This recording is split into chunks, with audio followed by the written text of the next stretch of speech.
Om Swastiastu. Terima kasih atas kesempatannya. Perkenalkan kami dari kelompok 3. Di sini kami akan melakukan presentasi mengenai materi dari mata kuliah akuntansi keberlanjutan, yaitu mengenai Global Reporting Initiative atau GRI dan Global Reporting Initiative Reporting Framework. Sebelum lanjut ke materi, izinkan kami memperkenalkan diri terlebih dahulu. Adapun anggota dari kelompok 3 yaitu saya sendiri Inyoman Arisnayadi dengan NIM akhir 1017, yang kedua Igusti Bagus Palguna dengan NIM akhir 1115, yang ketiga Niputu Yuni Widiartini dengan NIM akhir 1185. Adapun beberapa pokok materi yang akan kami bahas pada kesempatan kali ini, yang pertama yaitu laporan keberlanjutan, yang kedua Global Reporting Initiative atau GRI, yang ketiga kerangka dari pelaporan GRI, dan yang terakhir yaitu manfaat dari laporan keberlanjutan. Baik, langsung saja ke materi yang pertama yaitu pelaporan keberlanjutan. Laporan keberlanjutan merupakan laporan tentang dampak ekonomi, lingkungan, dan sosial yang disebabkan oleh kegiatan sehari-hari dari perusahaan. Sedangkan pelaporan keberlanjutan itu sendiri merupakan pelaporan tentang kebijakan ekonomi, lingkungan, dan sosial, dampak dan kinerja perusahaan, serta produk yang mereka hasilkan dalam konteks pembangunan berkelanjutan atau triple bottom line reporting. Dalam laporan keberlanjutan ini memuat 3 dimensi perusahaan. Yang pertama yaitu kinerja ekonomi yang meliputi nilai ekonomi yang dihasilkan, implikasi ekonomi akibat perubahan iklim, pembangunan infrastruktur, dampak ekonomi, kinerja lingkungan. Yang kedua yaitu kinerja lingkungan meliputi material yang dikonsumsi, limbah energi, penggunaan air, keanekaragam hayati, dampak produk, dan kepatuhan terhadap hukum. Dan yang terakhir yaitu kinerja sosial yang meliputi ketenaga kerjaan, hubungan kerja, kesehatan, keragaman dan kesempatan yang sama dalam pengembangan karir, pelatihan dan pendidikan, dan yang terpenting yaitu hak asasi manusia. Lanjut ke materi berikutnya yaitu sejarah perkembangan dari GRI ini. GRI atau Global Reporting Initiative merupakan organisasi yang didirikan di Boston, Amerika Serikat pada tahun 1997.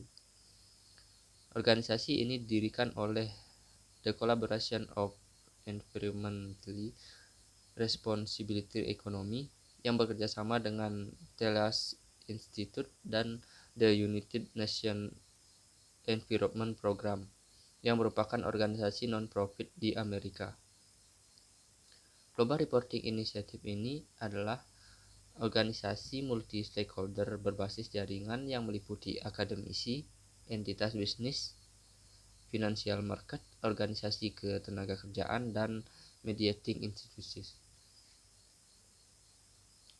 Adapun visi dan misi dari GRI ini yang dimana visinya yaitu menciptakan ekonomi global yang berkelanjutan, dan misi dari GRI ini sendiri adalah membuat standar praktik pelaporan keberlanjutan dengan memberikan panduan dan dukungan kepada organisasi.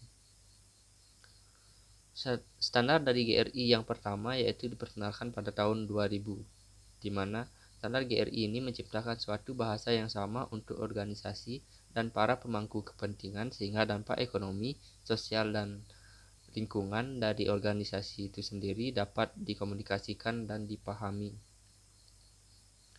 Pelaporan keberlanjutan yang berdasarkan pada standar GRI harus memberikan representasi yang seimbang dan wajar dari kontribusi positif dan negatif organisasi terhadap tujuan pembangunan berkelanjutan.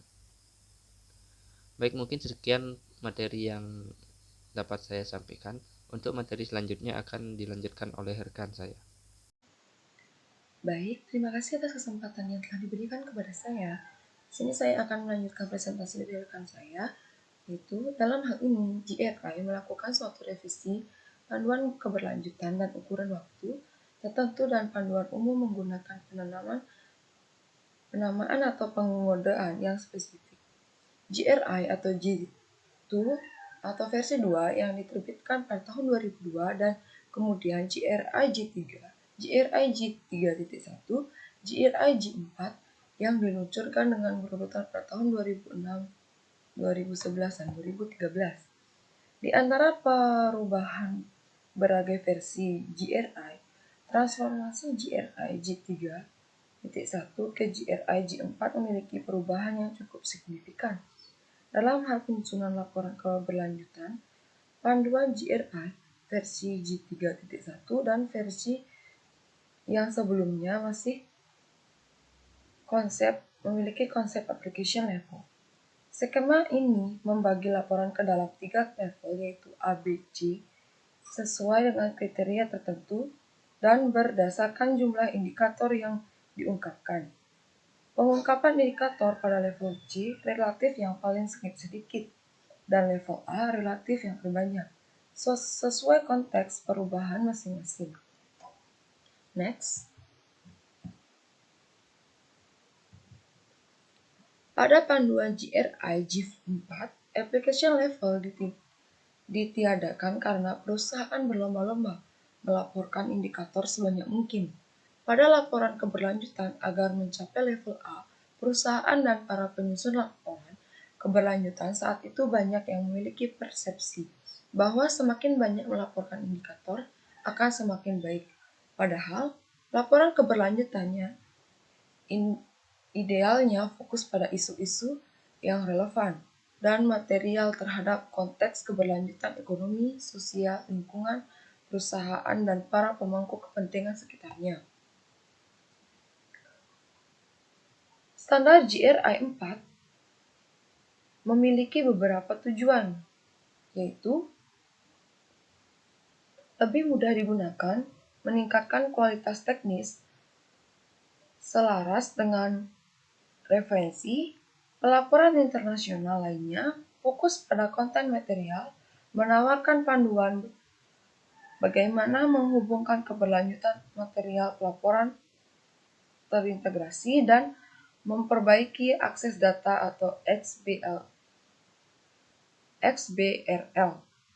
Adapun standar GRI J4 memberikan beberapa manfaat bagi organisasi, yaitu yang pertama, menawarkan prinsip pelaporan dan pengungkapan standar dan minima implementasi untuk penyusunan laporan keberlanjutan oleh sesama jenis organisasi. Lalu yang selanjutnya yaitu menawarkan referensi internasional untuk semua pihak yang tertarik dengan pengungkapan pendekatan tata kelola dan kinerja keberlanjutan beserta dampak organisasi. Dan yang selanjutnya yaitu digunakan dalam menyimpan berbagai dokumen yang memerlukan pengungkapan. Lalu yang selanjutnya, dikembangkan proses multi-stakeholder global dan dikembangkan seller dengan dokumen pelaporan terkait diakui secara internasional. Next. Lalu, pada tahun 2015, GRI membentuk Global Sustainability Board yang bertugas menangani pengembangan standar laporan keberlanjutan. Menjalankan kuartal keempat tahun 2016, GRI GSSB mulai memperkenalkan GRI standar yang kemudian diluncurkan di Indonesia pada tahun 2017. GRI standar akan melalui efektif berlaku pada tanggal 1 Juli 2018. Penggunaan GRI standar tidak akan berdampak signifikan bagi perusahaan yang telah membuat laporan keberlanjutan berbasis GRI J4. Secara umum, isi keduanya tidak jauh berbeda. Hanya ada 2 indikator spesifik yang discontinue dan total 42 yang direvisi. Selebihnya mengalami perubahan minor atau perubahan klasifikasi indikator.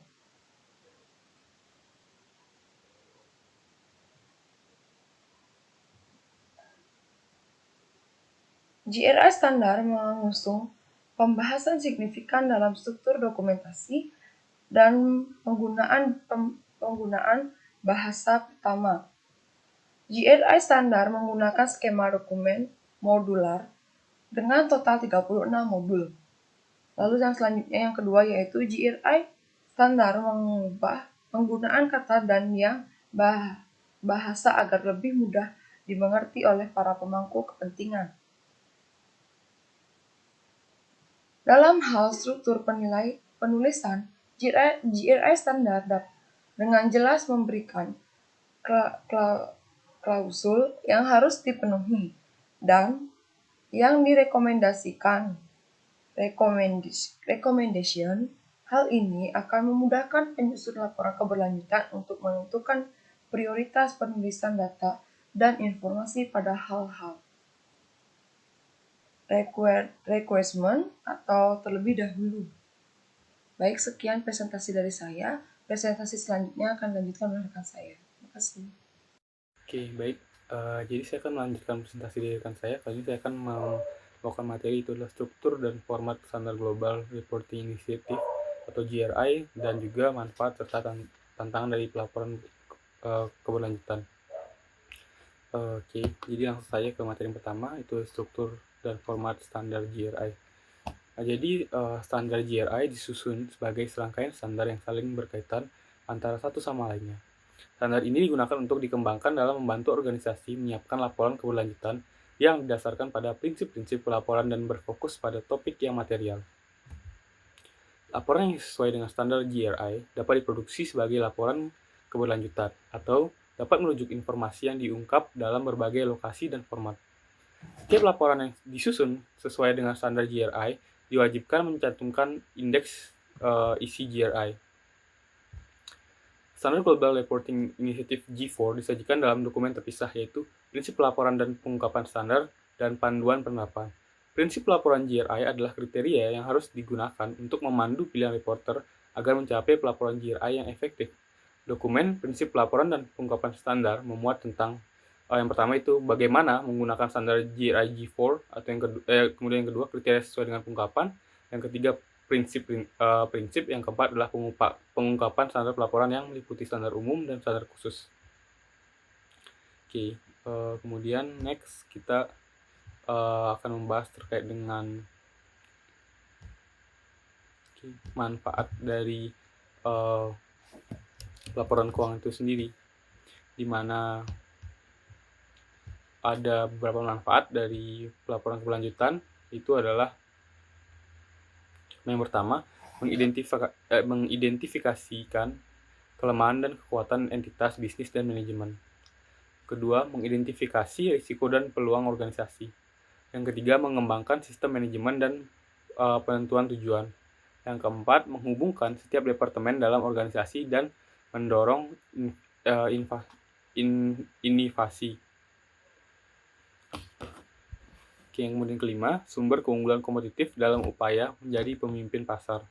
Kemudian ada beberapa tantangan dari pelaporan keberlanjutan itu sendiri. Yang pertama ada memastikan komitmen dari setiap staf dari semua level manajemen, kemudian memahami metodologi pelaporan keberlanjutan, kemudian memilih dan melibatkan stakeholder utama. Keempat, memutuskan isu penting apa yang akan dilaporkan. Kemudian berurusan dengan topik yang tidak tercakup dalam peraturan daerah, menentukan tujuan praktis yang dapat dicapai untuk periode pelaporan, menyiapkan prosedur dan sistem pelaporan yang tepat, dan terakhir mengumpulkan dan mengolah informasi yang diperlukan. Jadi sekian presentasi dari saya, sekaligus juga mengakhiri presentasi dari kelompok kami. Atas perhatian Ibu dan rekan-rekan, saya ucapkan terima kasih. Saya tutup dengan Om Santi Santi Santi.